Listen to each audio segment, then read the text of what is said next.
So yeah, this is Rainwater presenting about Gödel's Incompleteness theorem, and just cool math stuff. So yeah, we're going to be talking about math and just how good is it. Some people may be disappointed by the conclusion, or maybe not, I don't know. Some people may be wrong, but So, to give an overview of what we're talking about, we talk about axioms because this is dealing with what math as a set of axioms is capable of doing. We'll be discussing kind of what we expect from math. So what are some reasonable things that math should be able to do for us as a tool, and just some rambling about math and cool math things, because it is kind of hard to organize all of this information in a neat presentation. So first, yeah, we got to talk about axioms, which are basically the Legos of math. So a Lego or axiom is a statement that is usually regarded as self-evident, and thus it's just true without any proof. It's true by definition. And then from that set of axioms, you can build an entire system of mathematics, like algebra or geometry or calculus or whatever. So for example, we have the commutative property of addition. A plus B is equal to B plus A. That would seem pretty absurd if that wasn't true. And maybe there's some weird scenario out there where this isn't true, but we don't care about it in our system, in algebra anyways. So we're just going to say that's true. We can't really prove this, but it's obvious, so we say it's an axiom. So yeah, what do we expect from math? So it would be really great if every possible true statement out there, you could prove it from your axioms. So you don't want there to be some proof. Take, I forget the name of the equation, the Riemann hypothesis.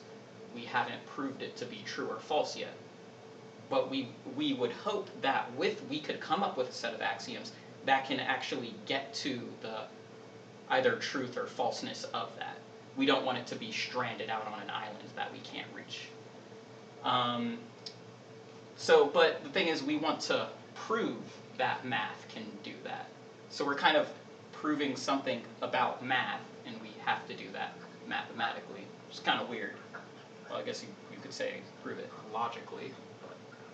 So yeah, a brilliant logician / mathematician named Gödel came up with a way to do this. He devised a way to codify any mathematical statement as a number, essentially.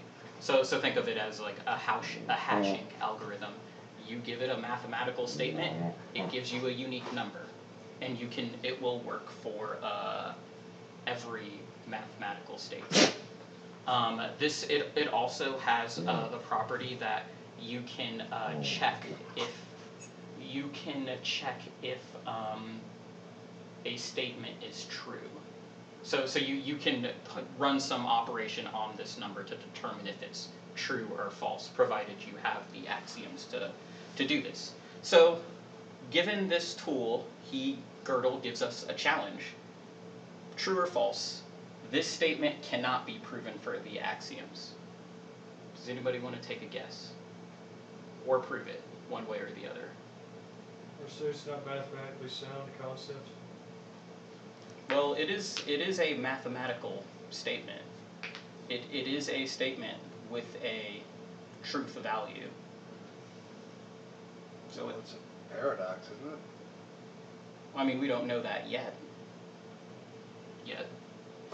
So, well, to go about proving this, the easiest way, and the way that I was shown, was proof by contradiction, which is you assume that it's either true or false, and if that leads you to a contradiction, you know that it can't be that. So let's assume that it's false, this statement cannot be proven from the axioms, which means I kind of forgot how to logic through this. Nicely. So I should probably just pull up a video because, yeah, he talks about this better than me. Let's see if I can do this. Yeah, I'm just going to pull up the video because I have forgotten how to express that. I mean, if you say that's false, then this statement cannot be proven from the axioms is not true, which means that the statement can be proved that it is not. That's exactly it. If this statement is, if you assume that it's false, well, then it could be proven from the axioms. But it says that it cannot be, so you would lead to a contradiction. So you have to assume that it is true, because saying that it's false would lead to a contradiction, and you can't have that in math. So you have to go with true. Lost my cursor. So yeah. But because we proved that the statement was true by contradiction, we now have a statement that fits this property. You can't prove this statement from the axioms, which goes back to our original requirement that every true statement should be provable from our axioms. So, given that we have found a mathematical statement that cannot be proven with our axioms, how do we fix this? Imagine you have some solution, Stephen. I'm still not convinced that we can work these things out mathematically. Well, I mean, we just did. Like, it really just comes down to if you agree that that statement is either true or false. And I don't see any reason why you wouldn't say that it's either true or false. Because it being false leads to a contradiction, and it being true is just kind of sucks. I mean, I think this works out better if it's not a dialogue, though, for the video.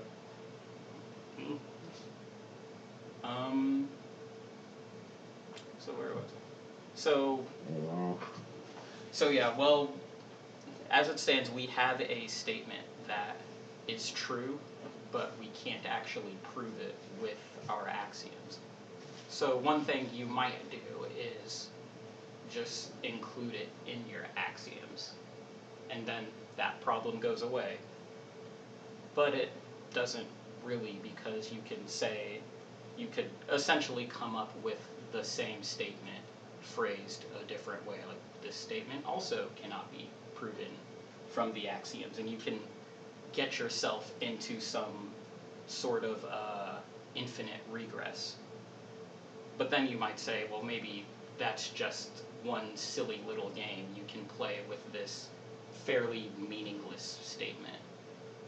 And I mean, it might be the case, but you can't really assume that that property wouldn't apply to other more powerful mathematical statements. And it's actually been found that there are proofs that also fit. There are, well, not proofs, but mathematical statements that would fit this same property. That no matter how many times you try to include it as an axiom, it'll just keep recurring. But it's something that we would want to be able to prove. So yeah, that is kind of like the high level proof that math is incomplete and that it cannot prove everything. I could go into why to the inconsistency, but that is a really huge rabbit hole that I didn't really want to put into a presentation, because this stuff is really hard to neatly sum up and talk about. But yeah, there's also, interestingly enough, statements like the Riemann hypothesis that if you prove that they're false, you prove that if you prove that they fit this quality, that like they can't be proven with the axioms, you actually also prove that they're true. Because with the Riemann hypothesis, if you could prove it to be false, then that would mean like it ends. There is a way to get to it. Presentation. Oh, the laptop will be fine for a little bit longer. So yeah, the Riemann hypothesis is particularly interesting because What does it say? I don't actually know. It's something, I think it's something, one of those fundamental calculus things where you split it, where you take the area of a curve, split it up into different rectangles and make them smaller and smaller. It's something along the lines of that. I don't know the formal definition of it. But yeah, we don't know if it is one of those things that can't be proven, but if we somehow found out that it was, Yeah. that would mean that, that would prove that it was true, but you probably can't do that by just the very nature of what it would mean to do that. So, yeah, this also relates to what we can actually compute, what a computer can actually do. That's also another really deep rabbit hole that I didn't want to get into at the moment. But yeah, this stuff is closely related to that. So yeah, are there any questions? Is that it? That was about all I had. So how do you consider these statements mathematical statements? Because they are statements that are either true or false. Isn't that just a statement though? It's not necessarily mathematical. Well, you could come up with a linguistic paradox that can't be true or false. The typical example is the one that Bertrand Russell proposed. Something like a barber that only shaves men that don't shave themselves. Well, who shaves the barber, or something like that. There's also one that you've brought up before, something along the lines of a set that has. You probably remember what I'm talking about. Set that contains all things that cannot be described in fewer than 100 words. Yeah. However, that very description describes itself. Yeah. So things like that, you can't say that they're true or they're false because both of those would lead to contradictions. So they're not mathematical statements. Whereas the statement we're talking about here, yeah, it is either true or false. One of the outcomes leads to a contradiction, but the other one is perfectly fine. There's no reason why this statement being true leads to any sort of problem. I still don't understand how that's a mathematical statement. Like I can say that duck is Zeus, it can be true or false, but it doesn't make it mathematical. Well, I guess I should probably say, really this is more a conversation about logic and set theory. So I guess I would be more correct in saying that it is logical. So mathematics is not consistent or completely logical. Yeah, logically, this is kind of the proof that well, this isn't all of it, but this is part of the proof why mathematic is either incomplete or inconsistent, and we've shown that things are.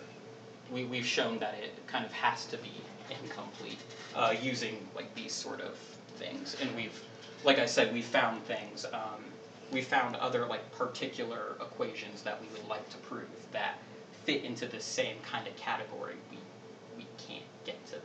Do you have examples of those equations? I can reference you to the video. He didn't really. He kind of in the video he kind of referenced that they were there, and then they had like another a bunch of other videos where they go into extra. So I imagine he goes into them there. Could you put a slide of sources and supplemental videos? Yeah. This?